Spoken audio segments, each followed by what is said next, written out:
সবজি দিয়ে মাছ খেতে এখন আর একেবারেই ভালো লাগে না। মনে হয় এখন ভুনা তরকারি খাই, তাই আজকে ভুনা তরকারি রান্না করব। হ্যালো এভরিওয়ান, আসসালামু আলাইকুম। কেমন আছো তোমরা সবাই? আলহামদুলিল্লাহ, আল্লাহ তাআলার অশেষ রহমতে আমরা সবাই অনেক বেশি ভালো আছি। সকাল সকাল বিছানাটা খুব ভালো করে গুছিয়ে নিচ্ছি। আর সকাল সকাল যদি বিছানাটা গুছানো না থাকে তাহলে কিন্তু একেবারেই ভালো লাগে না। আর যদি সকালবেলা বিছানাটা সম্পূর্ণ গুছানো হয়ে যায় তাহলে কিন্তু অনেক ভালো লাগে, মনটা অনেক বেশি ফ্রেশ লাগে, মনে হয় সবকিছুই গোছানো আছে, কোনো কিছু এলোমেলো নেই। তাই আমি সকালবেলা ঘুম থেকে উঠে আগে বিছানাটা খুব ভালো করে গুছিয়ে নেই। বিছানা টিছানা গোছানোর পরে তারপরে তো মাছ ভিজিয়ে নিচ্ছিলাম, কারণ মাছগুলো ভিজিয়ে রাখলে অনেক বেশি ভালো হবে। ভালো হবে বলতে খুব ভালো করে লবণটা আর কি ভিজবে। লবণ ভিজলে কিন্তু মাছটা খেতে অনেক বেশি মজা লাগে। আমি চেষ্টা করি সব সময় প্রায় 2 থেকে 3 ঘন্টা আগে মাছের মধ্যে লবণ দিয়ে রাখতে, এতে করে মাছের ভিতর লবণটা খুব ভালো করে ঢুকে আর খেতে অনেক বেশি মজা লাগে। অফ ক্যামেরায় অনেকক্ষণ ছিলাম, অনেক কাজকর্ম করেছি। আসলে সব কাজ তো আর অনলাইনে করা যায় না, কারণ অনলাইনে থেকে কাজকর্ম করতে অনেক বেশি সময়, তাই অল্প কিছু সময় তোমাদের সাথে অনলাইনে আমি ভিডিও করে কাজকর্ম করি,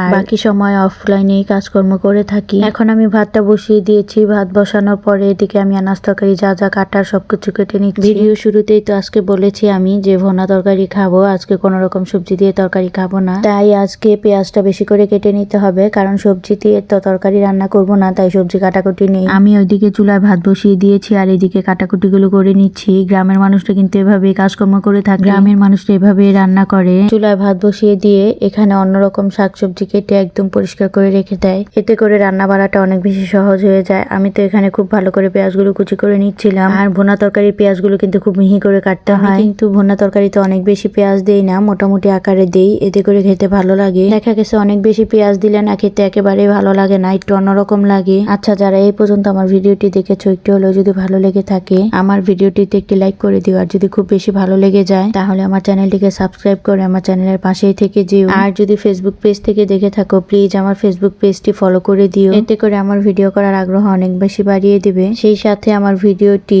অনেক ভাই বোনেদের কাছে পৌঁছে দিতে সাহায্য করবে। তোমাদের সাথে কথা বলতে বলতে আমার ভাত রান্না হয়ে গেছে। তারপরে আমি একটা কড়াই বসিয়ে কড়াইতে আলু সিদ্ধ দিয়ে দিয়েছিলাম। আলু সিদ্ধ হয়ে যাওয়ার পরে আমি 2টা শুকনো মরিচ ভেজে উঠিয়ে রেখেছি। তারপরে ভেজে নিব মাছগুলো খুব ভালো করে ভাজতে হবে, এতে করে কিন্তু তরকারিটা অনেক বেশি ভালো লাগবে। আর আমি মাছটা ভাজতে বসিয়ে দিয়ে এখানে আলুর চপের জন্য আলুগুলো খুব ভালো করে মেখে নিচ্ছি। আজকের ভিডিওটিতে আমি কি কথা বলতেছি আমি নিজেও জানি না, আমার মনে হচ্ছে আমি আবল তাবল বলতেছি, জানি না ভিডিওটি তোমাদের কাছে কেমন লাগবে। তবে আমি না আজকে অনেক বেশি গুলিয়ে যাচ্ছি, মানে কি বলতে কি বলে ফেলছি কিছুই বুঝতে পারতেছি। আমি এই ভিডিওটিতে ভয়েস দিতে গিয়ে অনেকবার ডিলিট করেছি, আবার অনেকবার ভয়েস সেট করেছি, তবুও না কেমন জানি সবকিছু একদম এলোমেলো লাগছে, মানে এলোমেলো হয়ে যাচ্ছে আর কি। কথা বলার স্টাইলটা একেবারেই ভালো লাগছে না। প্লিজ তোমরা আমার এই এলোমেলো কথাগুলো মানিয়ে নিও। আর এত কষ্ট করে ভিডিও বানাই, জানি না কেন ভিডিওগুলো একেবারেই ফর ইউতে যায় না। ফর ইউ তো দূরের কথা, মানে ভালো একটু ভিউ হয় না, এতে করে আমার অনেক বেশি কষ্ট হয়, সাথে অনেক বেশি মন খারাপও হয়। মাঝে মাঝে মনে হয় যে আমি আর ভিডিওই করব না,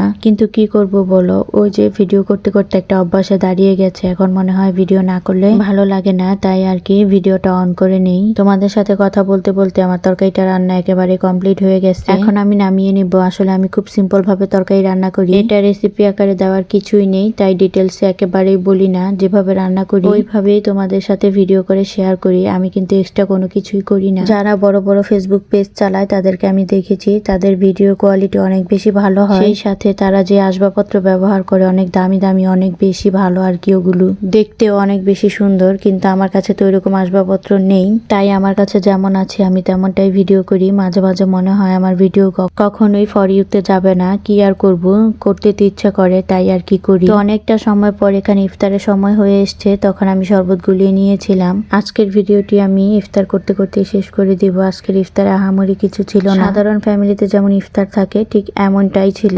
আসলে সাধারণ ফ্যামিলির ইফতার কিন্তু এরকমই হয়, ভাজা পোড়াই থাকে বেশি। ধনীদের ইফতারে যেমন আহামরি ফল দিয়ে ভরা থাকে, আমাদের কিন্তু ওইরকম ফল ফ্রুটস থাকে না, আমাদের হচ্ছে টুকটাক যা থাকে ভাজা পোড়াই থাকে আর কি। আল্লাহ হাফেজ, আসসালামু আলাইকুম।